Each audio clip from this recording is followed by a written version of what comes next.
Kopi Vosian, Izo I Beverly Anastasia Lim, Miang Pai Diozu Doit BTTV, Sodok Diti.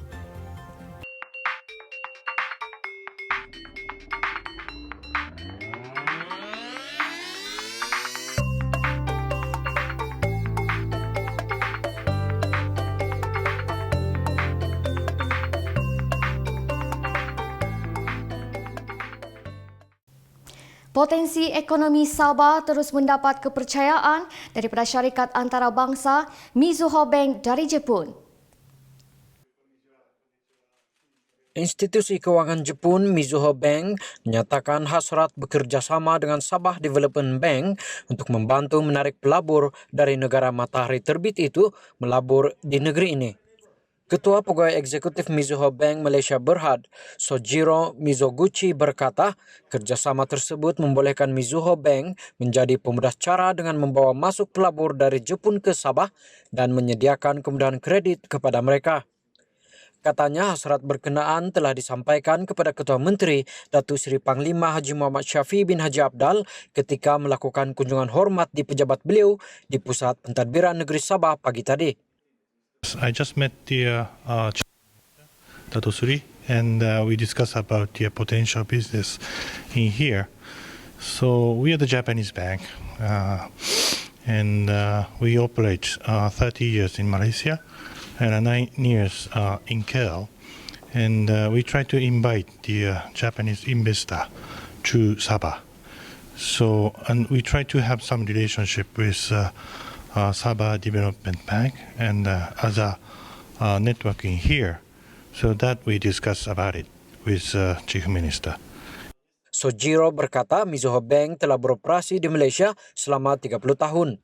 Namun ini adalah kali pertama institusi kewangan itu merancang untuk mengembangkan perniagaan mereka dengan memilih Sabah sebagai lokasi utama.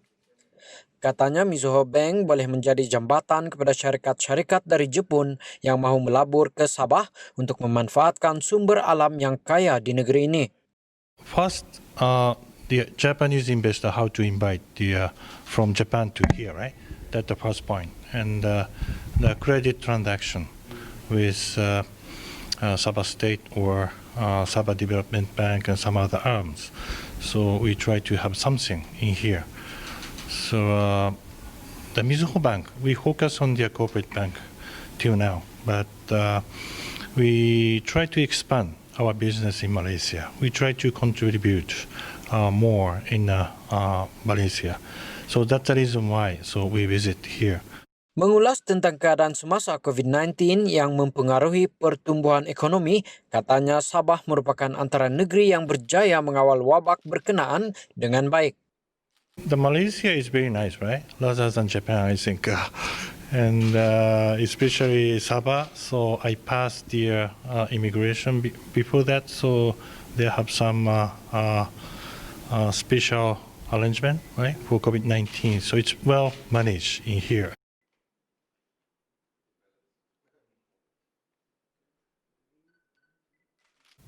Penyelesaian masalah banjir kilat di Sabah memerlukan peruntukan sebanyak 3 bilion ringgit.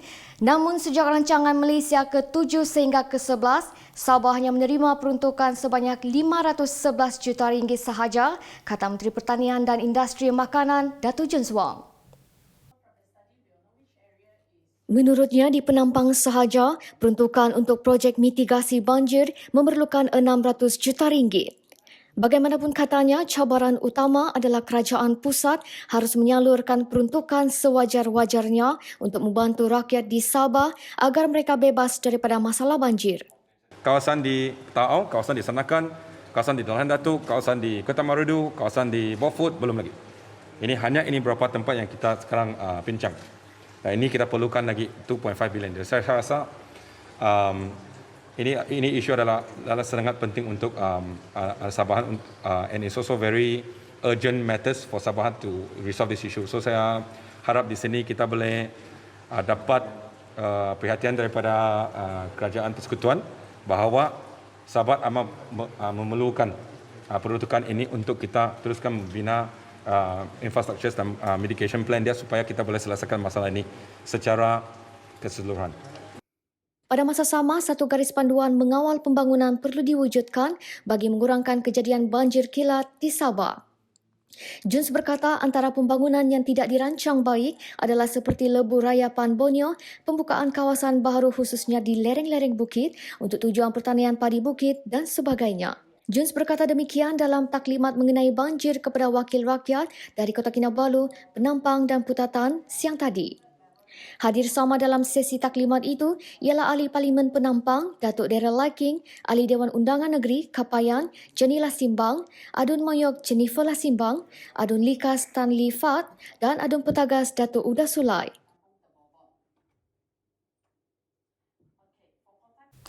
Perbadanan Produktiviti Malaysia MPC akan melaksanakan program penambahbaikan bagi membantu meningkatkan produktiviti sektor pelancongan di Sabah dalam masa terdekat. Ketua Pengarah MPC Datuk Abdul Latif Abu Seman berkata, kajian telah dilakukan bagi mengenal pasti punca yang mengganggu perkembangan industri pelancongan. Kajian kes telah dilakukan di Sempurna. Dua punca yang boleh mengganggu perkembangan pelancongan ini. Pertamanya ialah tentang penguatkuasaan bagi memastikan industri ini terus terpelihara, dan yang kedua ialah mungkin pelibatan masyarakat kerana kebersihan sampah plastik sebagainya itu boleh merosakkan alam semula jadi. Dan daripada kajian kami ini, kami melibatkan pemain industri termasuk juga agensi yang berkaitan. Beliau berkata demikian kepada pemberita selepas melakukan kunjungan hormat kepada Ketua Menteri di pejabatnya di Kota Kinabalu petang tadi. Abdul Latif berkata penambahbaikan ini juga akan membantu membangunkan pelancongan hijau di Sabah. Usaha mencungkil bakat baharu bola sepak Sabah diteruskan menerusi penganjuran kejohanan bola sepak Piala Borneo KDM Malaysia 2020. Penganjuran kejohanan itu juga mengembalikan semula kegemilangan Piala Borneo yang kali terakhir dianjurkan 32 tahun lalu pada 1988. Kejohanan yang menawarkan hadiah wang tunai keseluruhan hampir RM400,000 itu dianjurkan Pertubuhan Kadazan Dusun Murut KDM Malaysia dengan kerjasama Persatuan Bola Sepak Sabah SAFA.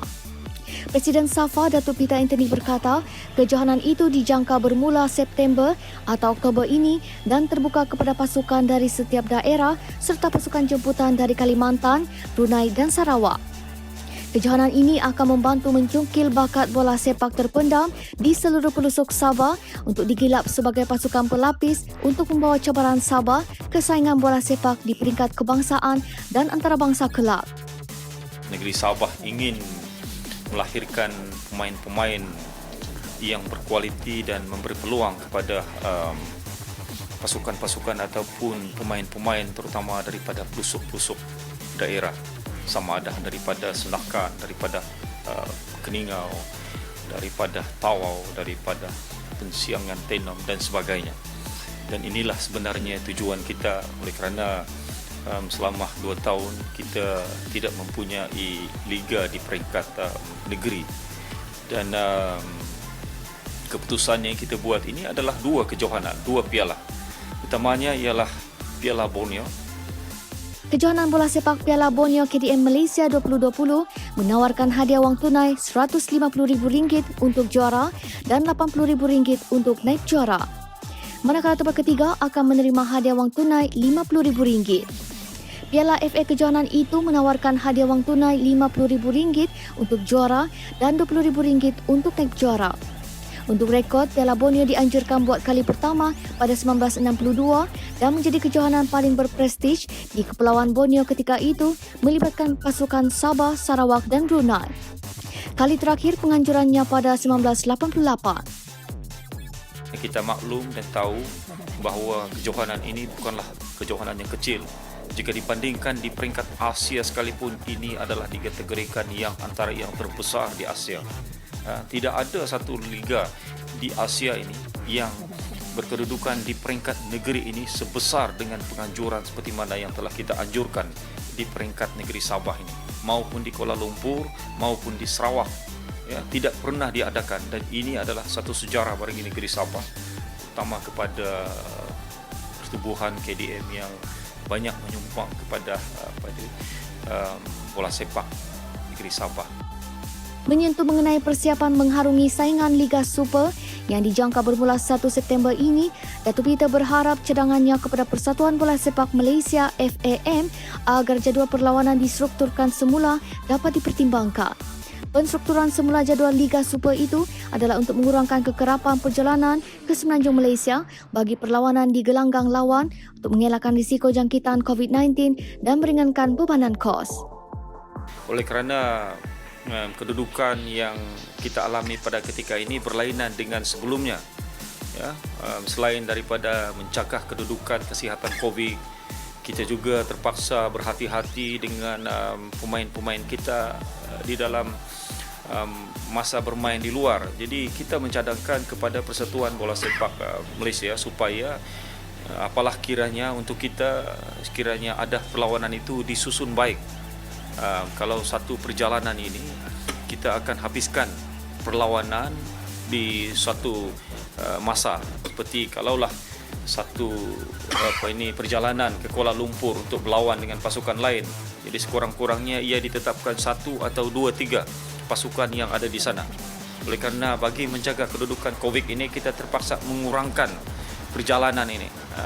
Ia lebih baik sekiranya ia dilakukan sebegitu, dan saya percaya pasukan-pasukan lain juga ada merayu.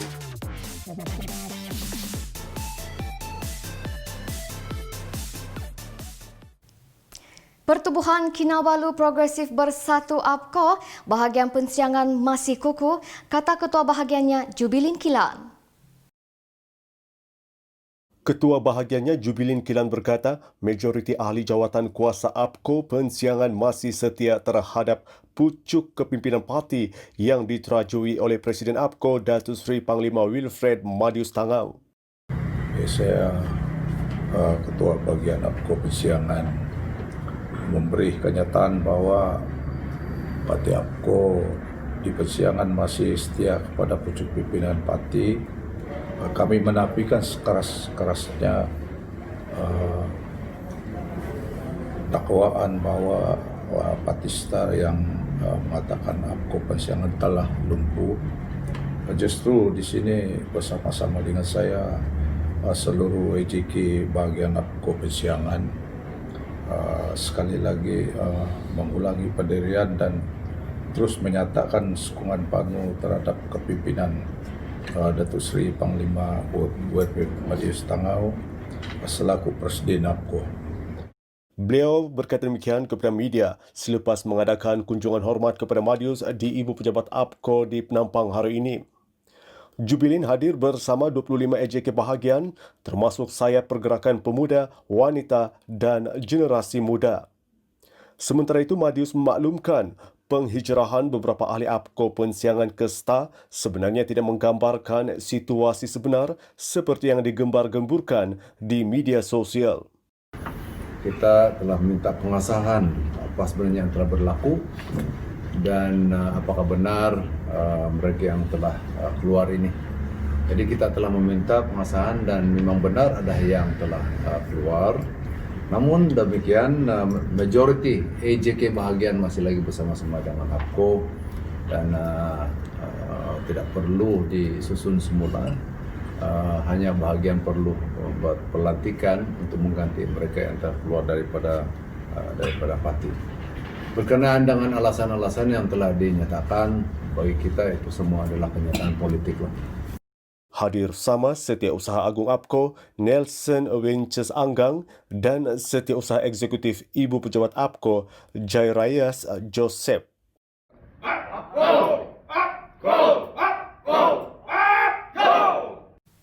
Mesej tular di media sosial mengenai kluster COVID-19 di beberapa taman perumahan di Luyang yang tersebar sejak 4 Julai lalu sehingga menimbulkan kebimbangan orang ramai adalah tidak benar. Pengarah Jawatan Kesihatan Sabah, Datuk Dr. Christina Rundi mengesahkan bahawa mesej berkenaan adalah tidak benar dalam satu kenyataan semalam. Mesej palsu itu mendakwa antara kawasan yang mempunyai kluster COVID-19 adalah di Jalan Fu Yiting, Taman Seri Manis Phase 2, Public Deluxe Villa, Jalan Damai, setinggan Jalan Keramat, The Bay Residence dan Jalan Fu Yenting. Mesej itu juga meminta orang ramai menjauhi kawasan-kawasan yang disebutkan. Sementara itu, Datuk Dr. Christina berkata Sabah masih melaporkan kes COVID-19 melalui aktiviti saringan bersasar ke atas individu yang balik dari luar negara dan mereka yang bergejala di pintu masuk antarabangsa. Sehubungan dengan itu, orang ramai diingatkan untuk terus mengamalkan norma baharu kerana pandemik COVID-19 masih belum berakhir biarpun keadaan kini sudah terkawal. Sehingga semalam, Sabah merekodkan 378 kes COVID-19 termasuk 12 kes aktif yang masih dirawat di 6 buah hospital berpakar seluruh negeri. Pasukan Gerakan Am PGA berjaya merampas rokok kretek bernilai 3.4 juta ringgit selepas cukai dalam ops benteng COVID di Jalan Sri Aman, Batu Tiga, Tawau awal pagi kemarin. Dalam kejadian jam 4.30 pagi itu, polis turut menahan seorang lelaki warga Filipina pemegang kad IMM 13 berumur 38 tahun yang bertindak sebagai contoh aktiviti penyeludupan berkenaan. Keseluruhannya 239,700 bungkus rokok kretek berjaya dirampas. Pegawai Pemerintah Batalion 14 PGA Tawau, Superintendent Muhammad Yaakob Murad berkata, terdahulu pihaknya melakukan pemantauan di lokasi kejadian sebelum ternampak kelibat seorang lelaki yang memegang walkie-talkie dalam keadaan mencurigakan. Tambahnya, polis kemudian meneruskan pemeriksaan di kawasan sekitar dan tiba di sebuah premis tidak bernombor di lorong Sri Aman, Batu Tiga, Jalan Napas. Serbuan ke atas premis berkenaan berjaya menemui beberapa kotak berwarna coklat mengandungi rokok seludup pelbagai jenama. Turut ditemui sebuah van berwarna putih dipercayai digunakan untuk membawa rokok seludup berkenaan. Kes disiasat mengikut Seksyen 135-1-D Akta Kastam 1967.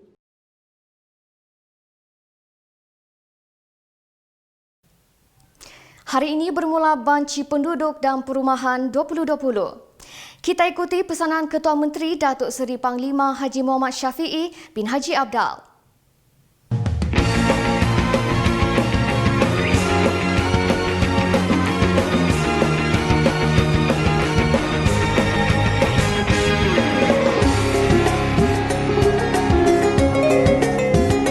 Banci penduduk dan perumahan makluman anda semua sangat Pada 7 hari bulan Julai ini 2020, insyaAllah Jabatan Perangkat Negara akan melaksanakan tanggungjawab mereka untuk mendapat berbagai maklumat daripada semua rakyat Malaysia, khususnya di peringkat negeri Sabah yang mempunyai jumlah 3.9 juta penduduk daripada utara ke selatan ke timur negeri Sabah ini.